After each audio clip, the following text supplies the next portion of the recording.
আমাদের মায়েরা বাচ্চাদের দুধ পান করায় টিভি দেখে দেখে, নাটক দেখতে দেখতে, গেম খেলতে খেলতে, ফোন করতে করতে, ঝগড়া করতে করতে, আর কি করে, চগলখুড়ি করতে করতে।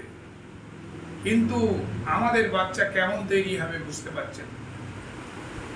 আর সাহাবাদের আমলের এবং পীর অলিদের আমলের বাচ্চাদের তিনার মায়েরা কোরআন তিলাওয়াত করে পেটে থাকা অবস্থায়, হাদিস বর্ণনা করে, তাহাজ্জুদ পড়ে, তসবিহ পড়ে, ইস্তিগফার পড়ে, তাদের বাচ্চারা কি হবে? এই পার্থক্য যদি করি যে আমার পেটের বাচ্চাকে নিয়ে আমি সারাদিন টিভি দেখে গল্প করে, চকলপুরি করে, ঝগড়া করে, মারামারি করে, তাহলে আমার বাচ্চার তাসির কি হবে? বাচ্চা কি আমাকে কোনোদিন ফল দিতে পারে, সফল কামিয়াব দিতে পারে, হাফেজ আলেম হতে পারে? কিন্তু আল্লাহর ওলির এবং ইসাবদের বাচ্চাদের, আল্লাহওয়ালাদের বাচ্চাদের, মায়েদের পেটের বাচ্চারা কেমন হয়? কোরআন তেলাওয়াত করতে করতে বাচ্চা বড়া হয়। যেমন খাজা মঈনুদ্দিন চিশতি রহমতুল্লাহ আলাইহির, এমন কি ওনার মায়ের কি অবস্থা দেখেছেন সবই জানেন। এবং আল্লাহ নবী করিম সাল্লাল্লাহু আলাইহি সাল্লামের মা আমিনা, তিনার জীবনী কি অবস্থা দেখেছেন। এইভাবে আপনি পরস্পর দিনের লাইনে আপনি দেখবেন যে তার মায়েরা পেটে বাচ্চা থাকলে কি অবস্থায় তারা জীবন কাটায়।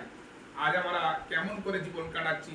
সেই জন্য আজ আমাদের বাচ্চারা এইরকম ভাবে নোংরা হচ্ছে, এরকম ভাবে বদমেজাজ হচ্ছে, এরকম ভাবে তারা বাম্মায়ের সাথে অন্যায় অত্যাচার করছে, বা আমার কথা শুনছে না, মন চাই জীবন চালাচ্ছে, নামাজ কালাম থেকে দূরে আছে, সত্য পথ থেকে দূরে মিথ্যা পথে যাচ্ছে, এবং যা ইচ্ছা নেশা করে, জুয়া খেলে নিজের নিজের ইচ্ছা মতন জীবন কাটাচ্ছে।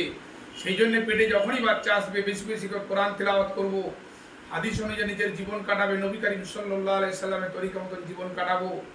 আর খাস করে খেয়াল রাখবো খাজা সাহেবের জিন্দেগির দিকে খেয়াল রাখবো, খাস আব্দুল কাদের জিলানী রহমতুল্লাহ আলাইহির মায়ের দিকে খেয়াল রাখবো।